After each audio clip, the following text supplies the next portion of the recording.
3, 2, 1. Boom. Hello, Jack. What's up? Nice to meet you, man. Nice to meet you finally. Yeah, keep this sucker like a fist from your face is Got always it. good.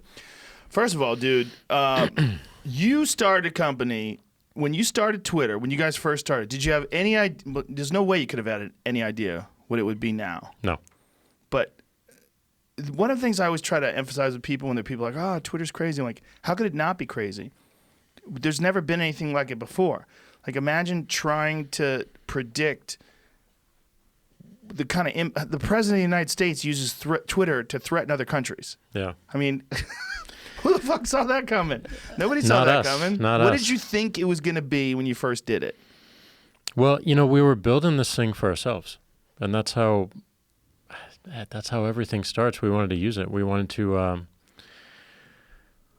to stay connected with each other. Like a group text, almost. Like a group text. We loved our phones. We loved technology. We actually started this as a Hack Week project out of a failed company called Odeo. It's podcasting. I remember that. I remember Odeo. Super early on. We were really creative folks, but we weren't that passionate about where podcasting was going in our particular domain. And we just got a lot of competition early on. iTunes just released their podcast directory, but we knew we wanted to work together. We knew we love this idea of one-button publishing. We love this idea of collaboration. We love this idea of being anywhere and being able to share what was happening. That was the idea. I mean, that was it, and that's what we wanted it to be.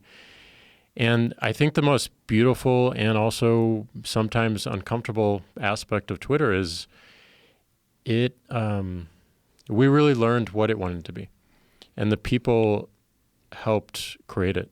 Like everything that we hold sacred now, the @ symbol, the hashtag, the retweet, those were not invented by me or the company. Those were things that we discovered people using, and we just observed it, and we noticed what they were trying to do. They were trying to talk with one another. They were trying to collect tweets around topics with a hashtag. Has anybody figured out when the first use of hashtag something was created? Yeah, it was actually our lead designer, Robert Anderson, who leads our design of the Cash App. Hired him for Square later on. But he was the first one. He was actually communicating with his brother. And he put @Buzz. His brother's name is Buzz. And it just kind of spread. It wasn't en masse, but people were doing it. But what was most interesting is not what they were doing, but what they wanted to do with it. They wanted to address each other. And that changed the company completely. That changed the service because it went from just broadcasting what's happening to conversation and to being able to address anyone publicly out in the open, which came with it a lot of power and also a lot of issues as well. Yeah, the use of hashtags, like looking up hashtag, FryFest or hashtag, anytime there's something weird that's in the news, that's such a unique way to find things. But to go on Twitter and to utilize that, it's it's interesting that this guy just did it just to contact his brother. Well, that was the @ symbol. The hashtag was this guy Chris Messina, and he was trying to tag trying to tag around topics that he was tweeting about.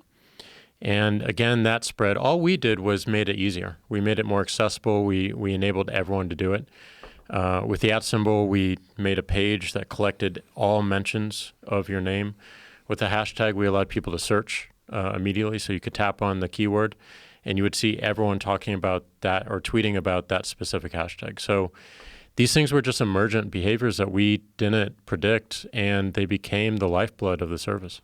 What's fascinating to me about something like Twitter or even something like YouTube is that there's not a lot of other ones like it. There's just this one thing. Like, how does that happen? Yeah. Where this one thing sort of gets adopted by everybody and takes over and then just becomes this overwhelmingly massive platform.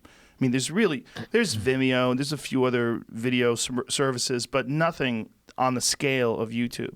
And that's the same thing with Twitter. There's nothing on the scale of distributing information in a quick, short, 280-character form like that. We I don't think we could plan for it. I don't think we could necessarily build for that. Someone said recently we just gathered a bunch of our leadership last week in Palm Springs for an offsite, and someone said recently that Twitter was discovered. And I think what's behind all that is that it hit something foundational. It hit something essential. And my co-founder Biz likes to say that Twitter can never be uninvented. It's here. It changed everything. The use of it has been revolutionary. And it's just a simple idea of, if you could text with the entire world, if you could actually reach anyone in the world, or anyone could see what you're thinking, which I think is also the beautiful thing about text and the medium. You can actually get at someone's raw thoughts, and anyone in the world can see that instantaneously. It becomes this subconscious. It becomes this like global consciousness, and it gets to some really deep places in society, and some of those places are pretty uncomfortable. Well, it also gets to some really deep places psychologically. There's a weirdness to it, right? There's a weirdness to sending text, particularly anonymously, and there's so many accounts that are just an egg, and so many accounts where they're clearly designed. If you like, sometimes someone will tweet something mean to me, and I'm like, I wonder what this person's up to. So I go to their site, and it's just them tweeting mean shit at people all day long. Like, it's probably some angry person at work, and they're like, I'm just going to find people and fuck with them all day. Like, when did you realize, I'm sure you're aware of it, when did you realize that this was almost out of your control in terms of, like, the scale of it? There wasn't one moment. There wasn't one moment that it just felt completely resonant. It's unfolded into the next thing and the next use case, and it just keeps surprising us with how people are using it. It definitely recently, I think we've identified some of the areas of the service that we need to pay a lot more attention to. Twitter is unique in that it has two main spaces. One, which is your timeline, and those are the people that you follow. And when you follow someone, they've earned that audience. And then it has this other world where anyone can insert themselves into the conversation. They can actually mention you, and you'll see that without asking for it. You can insert yourself into hashtags, into search. And these are areas that people have taken advantage of. And these are the areas that people have gamed our systems to, in some cases, artificially amplify, but also just to spread a lot of things that weren't possible with the velocity that they're not possible before. Now, when this is all happening, what's the conversation like at Twitter when you're recognizing that this is happening, that people are kind of gaming the system? Like, how do you mitigate it? What's the discussion? Well, early on, it was pretty surface level. Like, how do we change some of the app dynamics? But more recently, we're trying to go a lot deeper and asking ourselves a question: when people open Twitter, what are we incentivizing? What are we telling them to do when they open up this app? We may not explicitly be doing that, but there's something that we're saying without being as clear about it. So what does the like button incentivize? What does the retweet incentivize? What does the number of followers and making that number big and bold incentivize? So I'm not sure what we should I'm not sure if we should incentivize anything, but we need to understand what that is. And I think, right now we do incentivize a lot of echo chambers because we don't make it easy for people to follow interests and topics. It's only accounts. We incentivize a lot of outrage and hot takes because of the some of the dynamics in the service, not allowing a lot of nuance in conversation earlier on. Pseudonyms, this ability to not use your real name, incentivizes some positive things, like it allows for whistleblowers and journalists who might fear for their career or even worse, their life and under certain regimes, but also allows for people like the example you mentioned of just random fire and spread of abuse and harassment throughout. So those are the things that we're looking at, and how do we enable more of the conversation to evolve? How do we increase the credibility or reputation of accounts?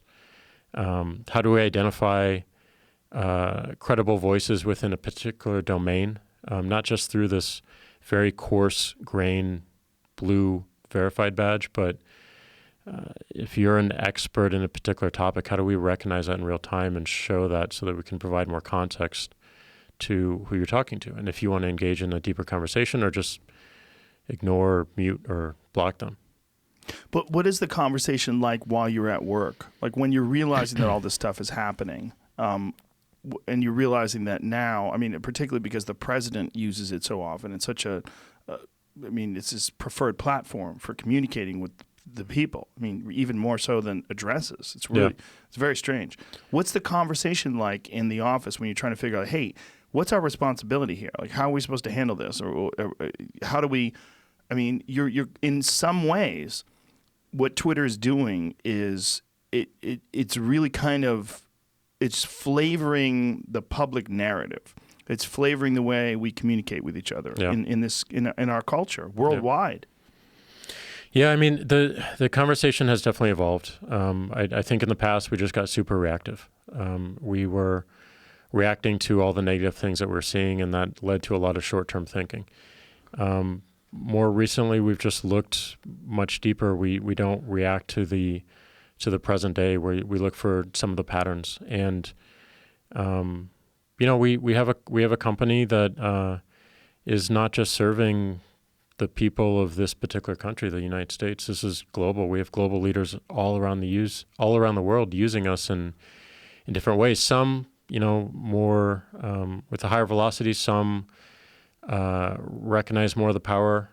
Some put out statements. Some lead conversations. But it's looking at all those dynamics and not trying to hyper focus on any one particular one, because if we do, we're only building it for one portion of the population or only one perceived present-day crisis. What I'm trying to get at was like, okay, like when things come up, like say if you find out that there's people from ISIS that are using Twitter, and they're using Twitter and posting things, like what is the conversation? Like what do we do about this? Do we leave this up? Do we recognize this as free speech? Do we only take it down if they're calling for murder or hate speech? Like how do you handle that? Well, it evolves. I mean, because like we first saw ISIS when the world saw ISIS, and we needed to change our policy to deal with it. What was the initial reaction to it? So once you realized that people from ISIS were making Twitter accounts and they were trying to recruit people and doing all these things, what was the thought process? Oh, it was a question like, what are we going to do about this? Yeah. We haven't experienced this before. We need to. Nobody has. I mean, you're essentially pioneers. No, yeah, but there are people who have experienced in different forms, in different mediums. So we reach out to our government partners, for instance, or law enforcement partners. We reach out to our peer companies to ask if they're seeing the same things that we're seeing. We have a bunch of civil societies that we talk to get their take on it as well, and we try to balance that across various spectrums, whether it be more organizations that are more focused on preventing online harassment, all the way to the ACLU and the EFF, who are protecting the First Amendment online. So we try to get as many perspectives as possible, take that, and then make some informed decisions, but also realize that we're probably going to make some mistakes along the way, and all we can do to correct some of that is just be open about where we are. And that's probably where we failed the most in the past, is we just haven't been open about our thinking process, what led to particular decisions, how our terms of service evolve. The terms of service as an area in our industry is just, it's a mess. No one reads them. You Right. sign up for these services and you quickly hit accept. Yeah.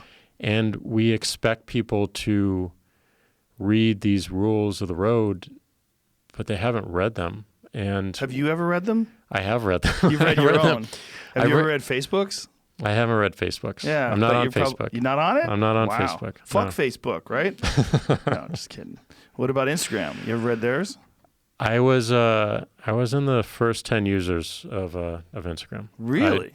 Kevin was an intern. Kevin Systrom was an intern at Odeo, and I was one of the first investors of Instagram and loved the service. I don't think I've ever read their terms of service. Yeah, that's what I'm saying. Even you. Even me, but I read ours, and one of the things I noticed right away is you read our terms of service, and one of the first things that we put at the top of the page was copyright and intellectual property protections. You go down, you scroll down, you see everything about violent threats and abuse and harassment and safety. And it's not that the company intended for that to be the order.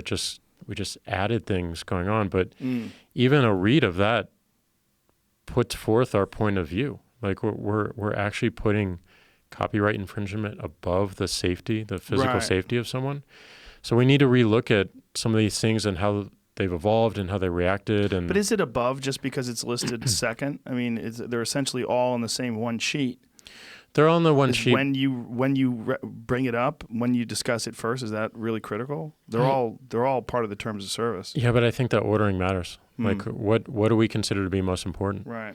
And we have to consider physical safety to be the one thing that we protect Right. the most. And So I don't- physical threats, physical threats, doxing. anything that impinges on someone's physical safety. This is an area where I don't think technology and services like ours have focused on enough. We haven't focused on the off-platform ramifications of what happens online. So what do you do? Like here's a good for instance. This situation with this young kid who had the MAGA hat on and the Native American gentleman who was in front of him banging the drum, and then people are calling for this kid's name. They want his name, they want his address, including Kathy Griffin. Like how do you handle something like that? Well, Because that's essentially request for doxing. yeah, and that is a new vector that we haven't seen in mass. And these are the cases that bring up entirely Right. new things. So we have to study it. We have to see how we reacted, what happened with the network. But this goes back to the incentives. Like we are incentivizing this very quick reaction, and it's taking away from some more of the like considered work that we need to do to really diagnose what's happening in the moment. And it's such an interesting case study to see how that evolved over just 48 hours. Yes, And that's one of the most fascinating news cycles or stories in the news cycle in quite It a is. while because it's nuanced. There's many it's different extremely levels to nuanced. it, Yeah, and a lot of like really knee-jerk reactions. totally. But we helped that. How'd you But- help it? Well, it's just that's how some of the dynamics of the service work. But is and that those are how the some of things the we can dynamics change. of the service, or is it the way people choose to use the service? Like, if you are a thoughtful person, you wouldn't just like, for instance, the original image that was distributed came from an account that's now banned, right? Mm-hmm. And so it was discovered that account was a troll account. Mm-hmm. How does that happen, and what was the thought process behind that? Because the image that they posted was a legitimate image. It really did happen. It was a part of an actual occurring event. So why did you ban the person or the troll account that put it up? I don't know about this particular case, but it's likely that it was found. There's a lot of what you see on the surface of Twitter and some of the actions that we take on the surface. But where we spend a lot of our enforcement is actually what's happening underneath. So in many cases, we have trolls or people like the case that you mentioned who sole purpose is just to harass or abuse or spread particular information. And oftentimes these accounts might be connected, or they start one account, that gets banned, they start another account, but we can actually see this through a network lens, and we can actually see some of those behaviors. So that might have been one of the reasons. I'm not sure in that particular case, but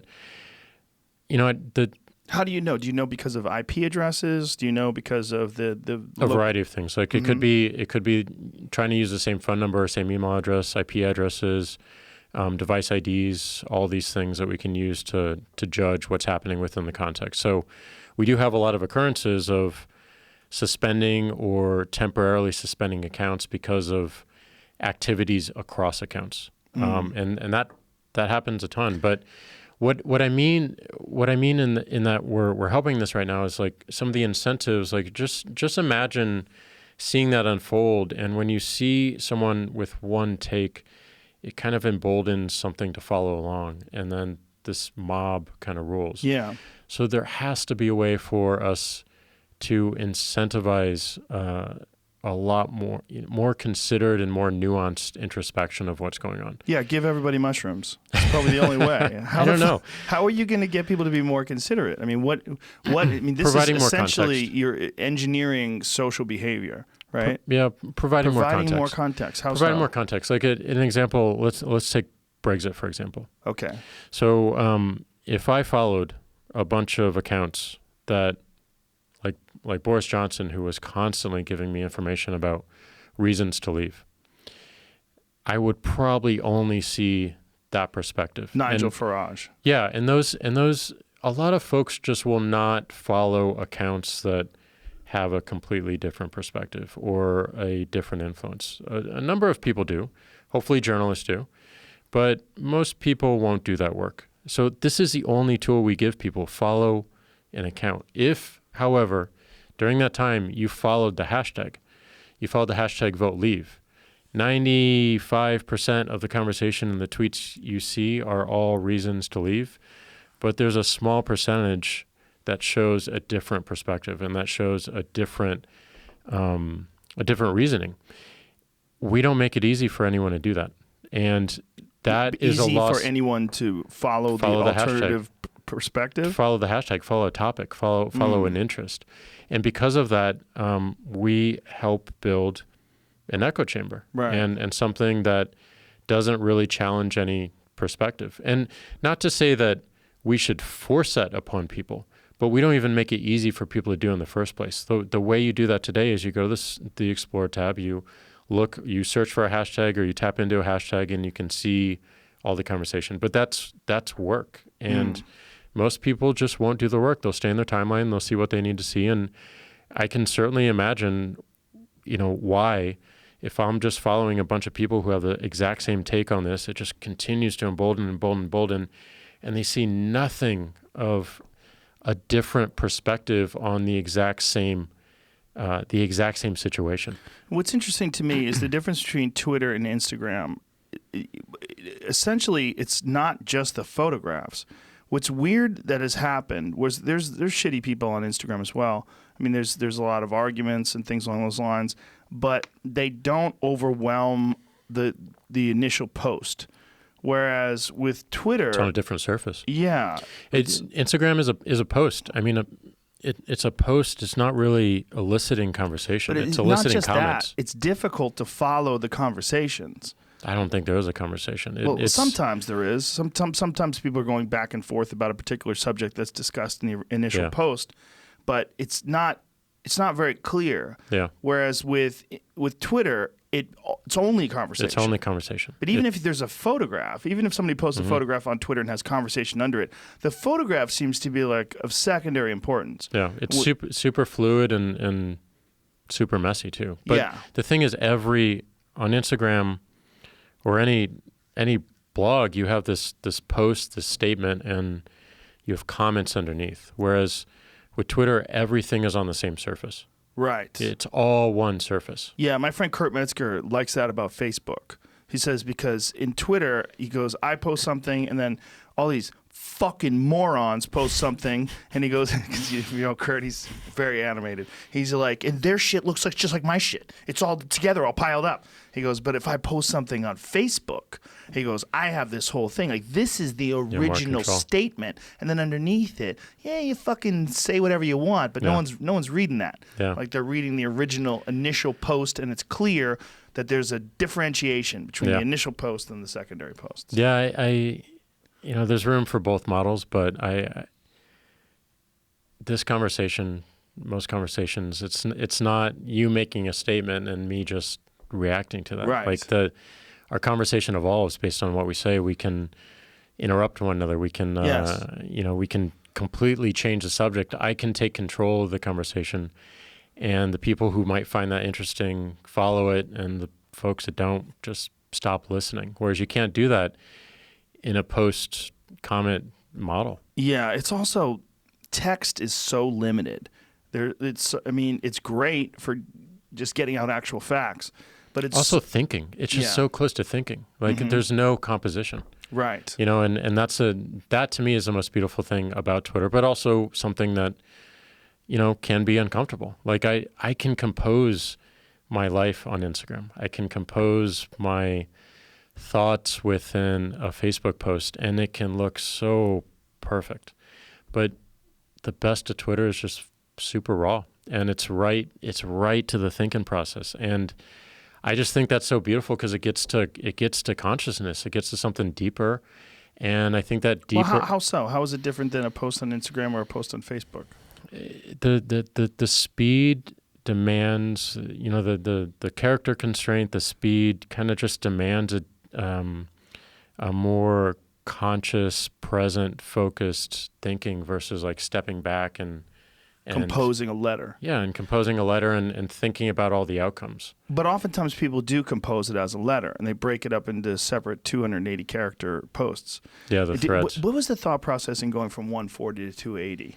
Because the one thing that I liked about 140 is you can't be verbose. Yeah. You can't just ramble, and it's great for comics because it forces us to write jokes like with economy of words. Exactly. We found a lot of resonance with journalists because of headlines. We found a lot of resonance with comics because of the rhythm, and we found a lot of resonance with hip hop as well because of the bars and just the structure and the constraint allowed that flow.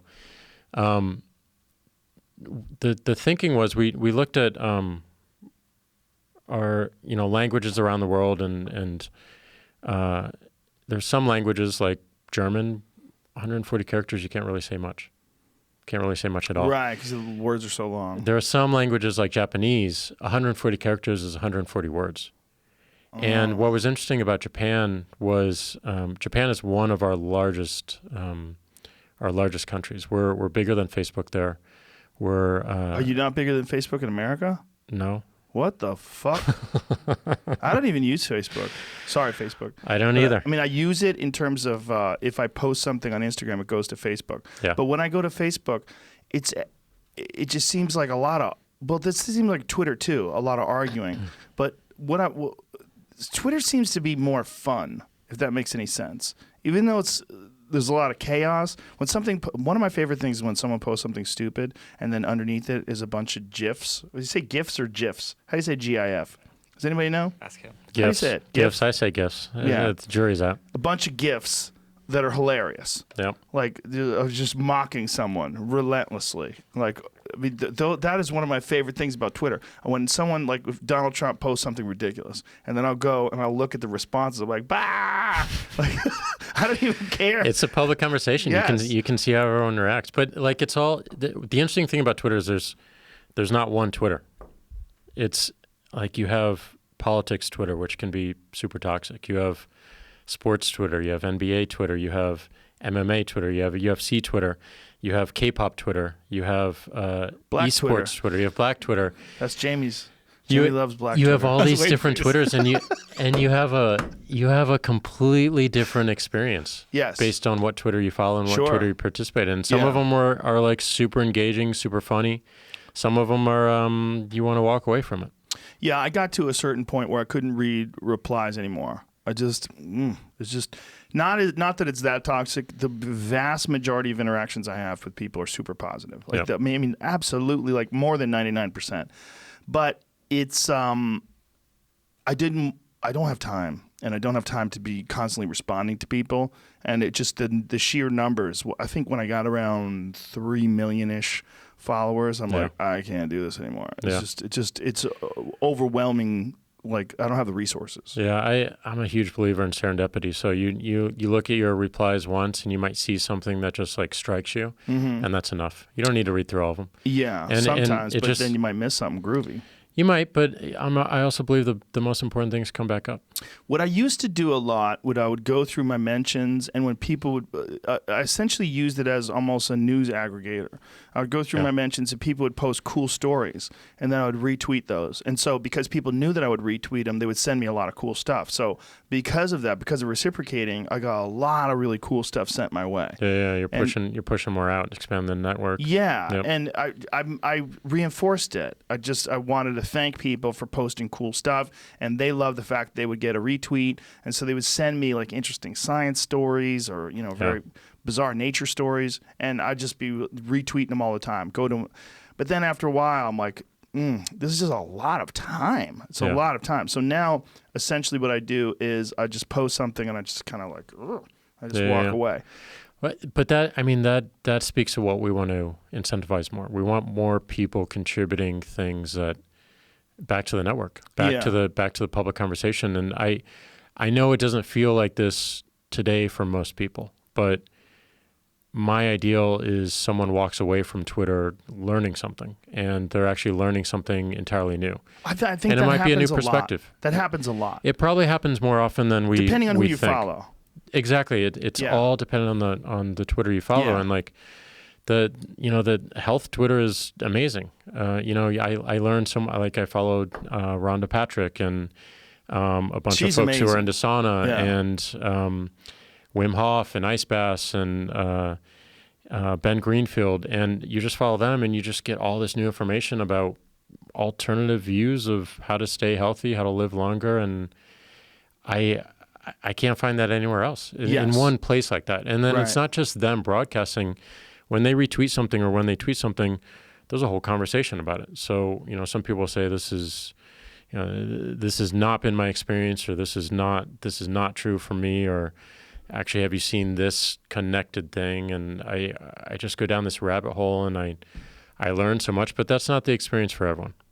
No, well, yeah, it's not the experience for everyone, and it's not really, I don't think it's what everyone wants either. Sometimes people just like to go on there and talk shit. I mean, there's someone that's trapped in a cubicle right now, and they just want to go on there and get in arguments about gun control or, whether or not Nancy Pelosi's the devil. Yep. I mean, this is what, it serves a purpose for them. Yeah. The thing that gets strange, though, is who's to decide. There's this concept. There's a discussion, I should say, where some people believe that things like Twitter or Facebook or any forum where you're having a public discussion should be considered almost like a public utility. Like anyone has access to the electric power. Even if you're a racist, you still can get electricity. And some people think that you should have that same ability with something like Twitter or the same ability with something like Instagram. Obviously, we're in uncharted territory, and you are in uncharted territory. Totally. I mean, no one has been there before. So, who makes the distinctions when you see someone that it's saying something that you might think is offensive to some folks, but not offensive to the person who's saying it? Maybe the person who's saying it feels like they need to express themselves, and this is important to say. And how do you decide whether or not this is a valid discussion or if this is, air quotes, hate speech, which is there's some things that are hate speech, and there's sometimes people use the term hate speech, and it's just a cheap way to shut down a conversation. Yeah. So the simple answer is we look at conduct. We don't look at the speech itself. We look at conduct. We look at how the tool is being used. And you're right in that, like, I think when people see Twitter, they see and they expect it to be a public square. They can go into that public square. They can say whatever they want. They can get on a pedestal. and people might gather around them and listen what they have to say. Some of them might find it offensive and they leave. The difference is there's also this concept of this megaphone, and the megaphone can be highly targeted now with Twitter as well. Right. So it's not the speech, it's how it's amplified. So what do you do? It's like, say, let's say there's someone in the media. Let's say it's a prominent feminist, and then you have a bunch of people, or let's say just one person, and their Twitter feed is overwhelmingly attacking this prominent feminist. Just constantly attacking her, calling her a liar, calling her this, calling her that. When do you decide this is harassment? When do you decide this is hate speech? When, like, how do you? I mean, this is we look at the conduct. This is a fictional account, right? Yeah, fictional person we're talking about. But in this, for instance, what would dictate something that was egregious enough for you to eliminate them from your platform? Well, that's a heavy action. So that's the last resort. But we look at the conduct. We look at, oftentimes, as you said, like the probability of someone who is harassing one person, it's highly probable that they're also harassing 10 more people. Right. So we can look at that behavior. We can look at how many times this person is being blocked or muted or reported. And based on all those, all that data, we can actually take some action. But we also have to correlate it with the other side of that, because people go on and they coordinate blocks as well, and they coordinate harassment, and they coordinate, I'm sorry, not harassment, but reporting, reporting a particular account to get it shut down and to take the voice off the service. So these are the considerations we have to make, but it all starts with conduct, and oftentimes we'll see coordinated conduct, whether it be that one person opening multiple accounts or coordinating with multiple accounts that they don't own to, go after someone. And there's a bunch of vectors. People use retweet for that, the quote tweet for that a lot as well. Like, they'll quote tweet a tweet that someone finds, and they'll say, "Look at this idiot, Twitter, do your thing." And then just this mob starts and goes and tries to effectively shut that person down. So there's a bunch of tools we can use. The permanent suspension is the last resort. One of the things that we can do is we can downrank the replies. So any of these behaviors and conduct that looks linked, we can actually push farther down in the reply chain. So it's all still there, but you might have to push a button to actually see it. You might have to show more replies to actually see this harassing account or what might look like harassing language. And is this manually done? Or No. This is all automated. It's automated. Yeah. But how would you know? A lot of the ranking and looking at amplification and looking at the network is automated. Right. Like in terms of downranking, is there a discussion as to whether or not this person's reply should be downranked? Like how do you figure that out? It's a machine learning and deep learning model, and they just it's AI. It's AI, and they learn. Christ. And we look at how these things are doing and where they make mistakes, and then we improve it. It's just constantly improving, constantly learning. And does that feel like censorship to you, like automated censorship? Because who is to decide, other than people, whether or not something is valid? Well, we're not looking at the speech in this particular case. We're looking at the conduct. Like the conduct of like someone in fast velocity attacking someone else. Okay. Right. So those are the things that our technology allows. It changes the velocity. It changes how to broadcast a message that someone didn't really ask for and didn't want to hear. We don't touch. If I follow Joe Rogan, you'll see every single tweet. We don't touch it. Right. Right. But that's an audience that you earn. But in your replies page, we have a little bit more room, because this is a conversation that starts up, and some people just want to disrupt it. And all we're saying is we're going to look at moving the disruption down. Not that it's hidden, but it's still there. But, you just see it a little bit farther down. Like what was the instance with Ari? I should text him right now. get him to answer me in real time. But Ari Shaffir got kicked off of Twitter because he said something to Bert, like, Bert, I'm going to fucking kill you. Bert Kreischer being our good friend. All of us are good friends. And he's like, you fucking dummy, I'm going to kill you or something like that. He took his record albums. He said he was like going to steal them and break them all. And he jokingly got mad. Right. That's Ari, though. That's Bert was pretend. I think it was all bullshit, right? I don't think Bert really stole his kept records. Them. Yeah, he gave them back to him eventually. Yeah. Yeah. He's like, I'm going to fucking kill you. So what happened there, what probably happened there, and I'm not sure the particular case, but what probably happened there is someone might have reported that tweet. One of our agents, human agents, without context of their friendship or that relationship, saw it as a violent threat and took action on it. Right. And those are the mistakes that we're going to make. That's why we need an appeals process. And or Bert needs to keep his fucking greasy hands off Ari's records. Right? That's probably not going to happen. We need to make sure that we're reacting the right way. And look, we're going to make mistakes.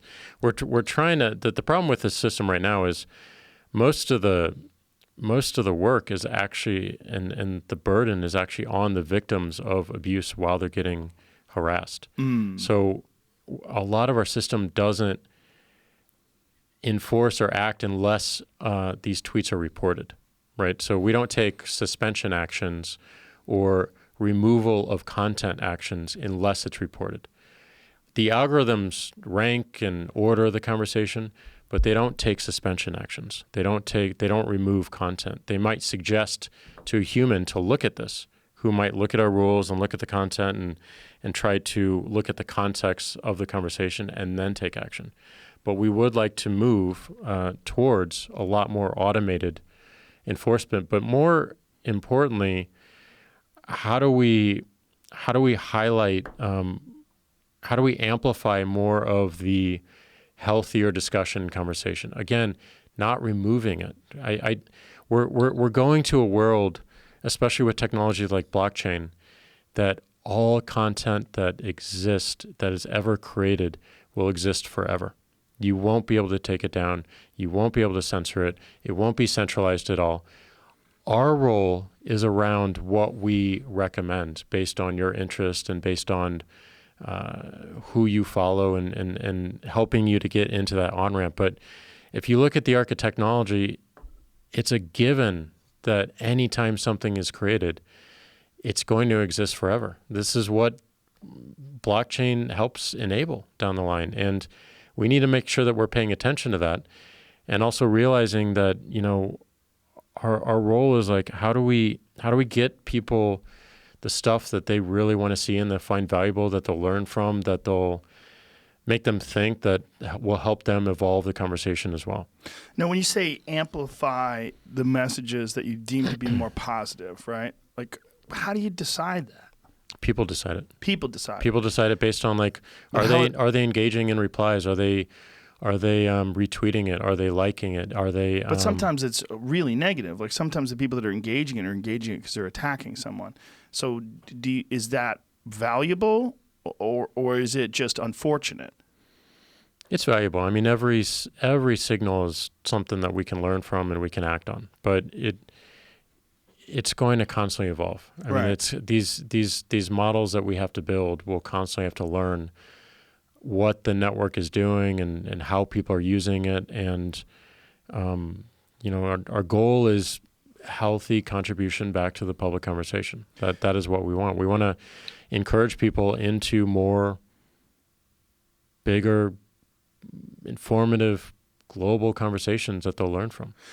Are you constantly aware of how much this is changing society, and that you are one of the 4 or 5 different modalities that are radically changing society, whether it's Facebook or Instagram or any of these social media companies?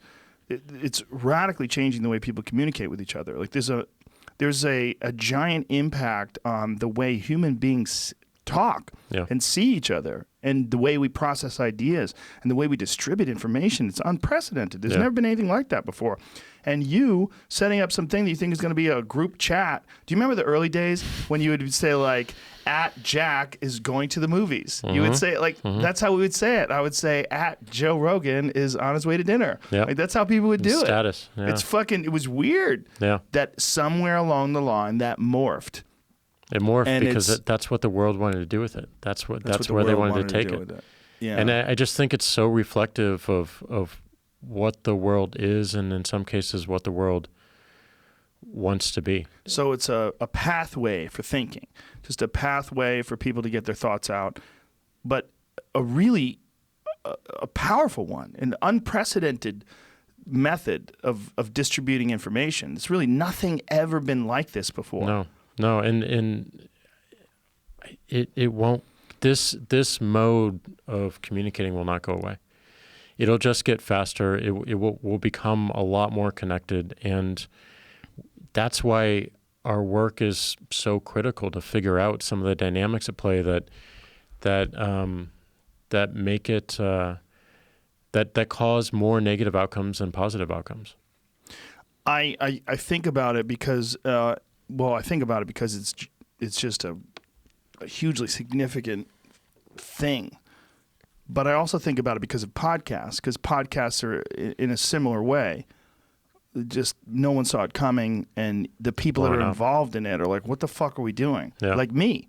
I'm like, what am I doing? Like, what is this? Yeah. Like for me, it's like, ooh, boy, I get to talk to guys like Ben Greenfield and Jonathan Haidt and all these different people and learn some stuff. And I've clearly learned way more from doing this podcast than I ever would have learned without it. No doubt about it, unquestionably. But I didn't fucking plan this. So now all of a sudden there's this signal that I'm sending out to millions and millions of people, and then people are like, well, you have a responsibility. I'm like, oh, great. Well, I didn't want that. I didn't want a responsibility to what I distribute. I just wanted to be able to have a freak show. Just talk to people, like whatever, like there's certain people that I'll have on, whether it's Alex Jones or anyone that's controversial, where people will get fucking mad. Why are you giving this person a platform? I go, okay, I didn't think about it that way, and I don't think that's what I'm doing. I think I'm talking to people, and you can listen. Yeah. But it's giving that person a platform, because they're saying, well, no, they'll tone down their, like Milo Yiannopoulos. That was one of the arguments people gave me. Like, he toned down his platform when he was on your show so he could get more people to pay attention to him. I'm like, okay, but he also talked about that was one of the reasons why he was exposed, was my show, because he talked about that it's okay to have sex with underage boys if they're gay, because there's like a mentor relationship between the older gay man and the younger, and people are like, what the fuck are you talking about? And that was a big part of why he's kind of been removed from the public conversation. There was one of the things. And then there's the discussion like, well, what is that? What is removing someone from the public conversation? If someone is very popular and they have all these people that like to listen to them, like, what is the responsibility of these platforms, whether it's YouTube or Twitter or anyone? Like, what is their responsibility to decide whether or not someone should or shouldn't be able to speak? And this is a thing that I've been struggling with, and I bounce around inside my own head, and I see that you guys struggle with it, and pretty much everyone does. YouTube does, and it's it is a hugely significant discussion that is left to a very relatively small amount of people. And this is why this discussion of what is social media, is it something that everybody has a right to? Or is it something that should be restricted to only people that are willing to behave and carry themselves in a certain way? I believe it's something that everyone has a right to. Everyone has a right to. But you still ban people. Like Alex Jones. You guys were the last guys to keep Alex Jones on the platform. You were the last ones. Yeah. And I believe you hung in there until he started harassing you personally, right? No. He did not. He came to your house. He begged. No.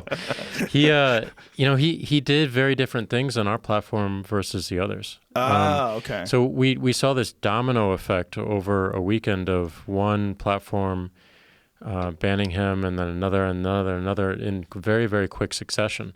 Right. And people, I think, would have assumed that we would just have followed suit, but he didn't. violate our terms of service. Right. And afterwards, he did. And we have a policy, and if there's a violation, we take enforcement actions. One might be asking the account holder to delete the tweet. Another might be a temporary suspension. Another might be a permanent suspension. So what you're saying, so like let's use it in terms of like him saying that Sandy Hook was fake. He did not say that on the platform. He did not say that on Twitter. He only said that on his show. I don't know all the mediums he said it in. What did he do? But what we're looking at is a conduct and what he did on our platform. So what did he do on your platform that was like that you all were in agreement that this is enough? I'm not sure what the actual violations were, but we have a set number of actions, and if they keep getting if an account keeps violating terms of service, ultimately it leads to permanent suspension. And when all the other platforms were taking him off, we didn't find those. We didn't find those violations, and they weren't reported. But again, it goes back to a lot of our model. People weren't reporting a lot of the tweets that may have been in violation on our service, and we didn't act on them. Right. Like a good instance is what's going on with Patreon. I'm sure you're aware of the Sargon of Akkad thing. Mm-hmm. He did a podcast a long time ago, I believe 6 months or so ago, where he used the N-word, and the way he used it is actually against white nationalists. And he also said a bunch of other stuff. And Patreon decided that what he said on a podcast was enough for them to remove him from the platform, even though he didn't do anything on their platform that was egregious. And also, they had previously stated that they were only judging things that occurred on their platform. Yeah. There's been a giant blowback because of that, because people are saying, well, now you're essentially policing, and not based on his actions, just on concepts and the communication that he was using, the way he was talking. Yeah. That you're eliminating him from being able to make a living, and that you're doing this because he does not fit into your political paradigm. The way you want to view the world, he views the world differently. This is an opportunity for you to eliminate someone who you disagree with. Yeah. I mean, I don't know the nuances of their policy, but like we have to pay attention to folks who are using Twitter to shut down the voices of others. Right. That's where it gets weaponized. And we also have to pay attention to where people are using it that put other folks in physical danger.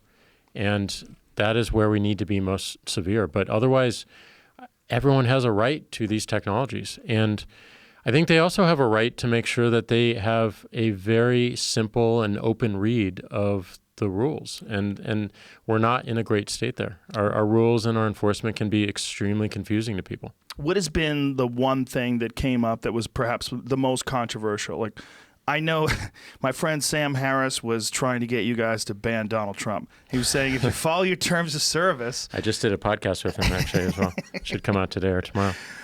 He's a fascinating guy, Sam Harris. I love him to death. But what he was trying to do was like saying, hey, he's threatening nuclear war. Like he's saying, hey, Korea, my bombs are bigger than your bombs. Like, what else does the guy have to do to get you to remove him from the platform? When you guys saw that, what was your reaction to that? And was there an internal discussion about actually banning the president of the United States? Well, so two things there. One, it was the context that presidents of this country have used similar language in different mediums. They use it on radio. They use it on television. It's not just through Twitter. And even if you were to look at the presidency of Obama, it wasn't exactly the same tone and this exact same language, but there were threats around the same country. And we have to take that context into consideration. So the second thing is that we need the most controversial aspect of our rules and our terms of service is probably this clause around public interest and newsworthiness, where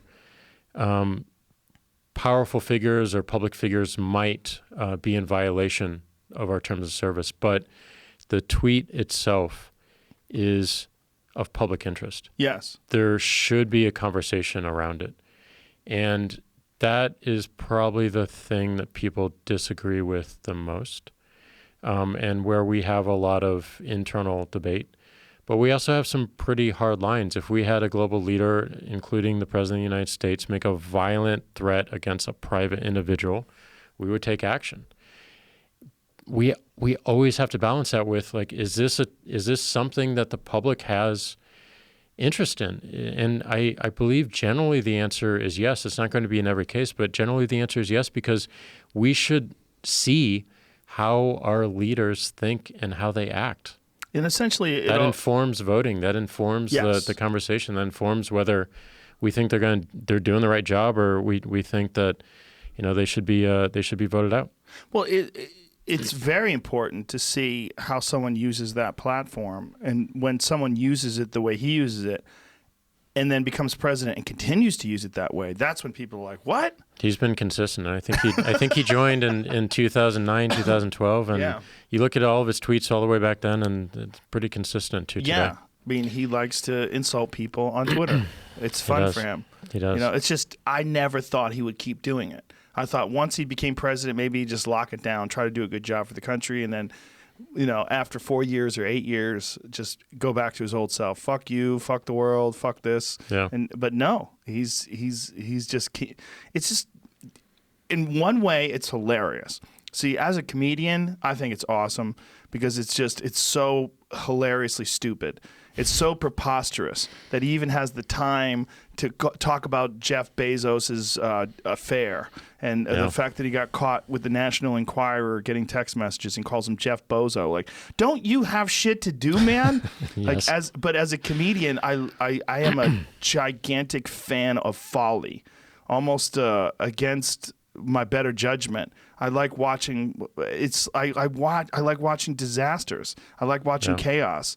When I see nonsense like that, I'm like, oh Jesus! Like I'm drawn like a moth to a flame.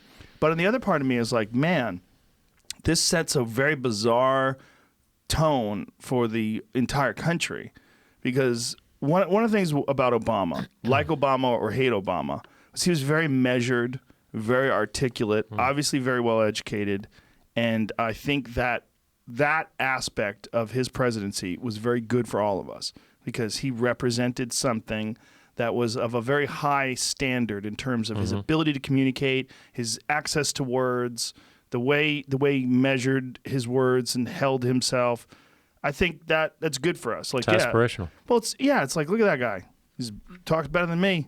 That's why he's the president. But when you see Trump, he doesn't talk better than me.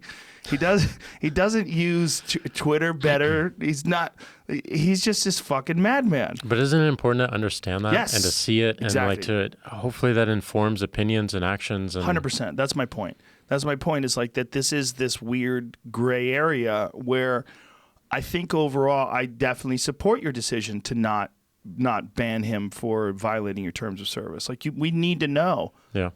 And it's, how do you know how many accounts are bots? How do you know how many accounts are from a Russian troll farm? Yeah. Like, how do you know that? So this is a real challenge and something that we're trying to wrap our heads around. But like, one of the things we're trying to do is like, let's scope the problem down a bit, and let's use the technology we have available to us, like Face ID, like Touch ID, like the biometric stuff, to identify the humans. Let's identify the humans first. So how do you use that? Because Face ID is not really available. Is it available to you guys? Do you just leak something that you shouldn't have told me? No. We haven't used it yet, but you can use it for things like, is this a human operating this? For Apple Pay. You can use it for that. So it's completely locked into the local device. We don't have access to images of your face or whatnot, but the operating system can tell us that this is the legit owner of this phone, and therefore it is a human. And technology always has to change. People will find ways around that and whatnot. But if we go the opposite direction and we look for the bots, the problem with looking for the bots is people assume that they just come through our API, but the scripting has become extremely sophisticated. People can script the app, can script the website, and make it look very, very human. So we're going after this problem first, trying to identify the humans as much as we can, utilizing these technologies. None of this is live right now. These are considerations that we're making and trying to understand like what the impact would be and how we might evolve it. But we need to, because that information would provide context for someone like, this is an actual human that I'm talking to, and I can invest more time in it, or I can just ignore the thing because it's meaningless. Now, is Apple willing to share that with you? I mean, when you're talking about biometrics, fingerprints, or face no, ID? not the data. It's just the operating system verifies that there's an individual. It's an individual, and it's unlocking. Right. When you use the our Cash App uses this, right? So Square's Cash App. When you want to make a transfer to someone, when you want to send someone money, or when you want to buy Bitcoin, we turn on Face ID and you verify that you are you and you are the owner of the phone, and then it goes. We don't get images of your face. We don't see who you are. Oh, that's what you want me to think. I know what you're saying. Yeah. That's all locked down by the operating system, and that's what it should be. Right, sure. Has there ever been any consideration to not allowing people to post anonymously? Well, because I like what you said earlier about journalists and whistleblowers. That is critical. Look at platforms that have a real names policy. Look at Facebook. Right. Are the problems any different? I don't know because I don't go there. But from what I understand, there's still a lot of arguing there. It's the same. A lot of political arguing. They're the same people. Vectors, same patterns. Aren't they older? It's like older in general. It seems. I also am not really hanging out there, but it seems a little bit older. It's a lot of Grammys looking at pictures of their kids, grandkids, and stuff. And that's what it was made for. About immigrants. It's connecting. It's connecting with the people that you know, and that to me is the biggest difference with Twitter. It's connecting with the people you don't know, and you find interesting, and like it's around topics and stuff that you find that you want to learn more about. When you saw Zuckerberg testifying and in realizing like how this platform is being used and what are the dangers of this, and then you see these senators that really don't know what the fuck the technology is, or it really highlights how we're entering into this really, well, not just a gap in the critical understanding of how these things work and what they are in terms of like how these really important politicians who are the ones who are making these decisions as to whether or not someone has violated laws or whether or not something should be curbed or regulated, and they don't really even understand what they're talking about.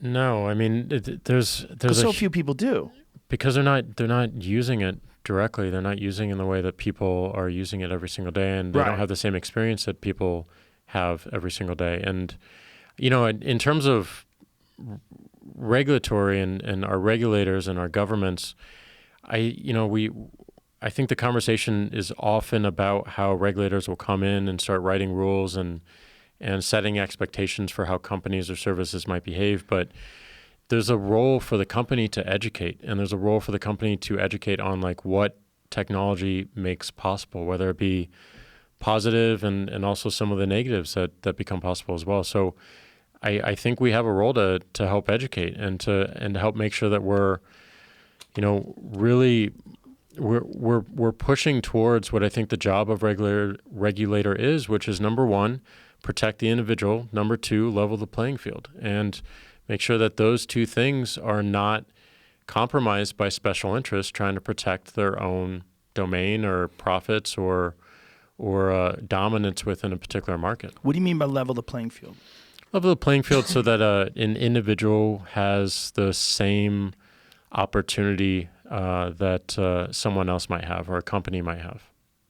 So, so like anybody can have a Twitter account? Anyone can have a Twitter account, and they have at least an equal opportunity to contribute to it. And whatever they do with it will change the outcome. Some people might become very popular because they're saying stuff people want to hear. Some people won't see any following whatsoever because they're not adding anything original or interesting or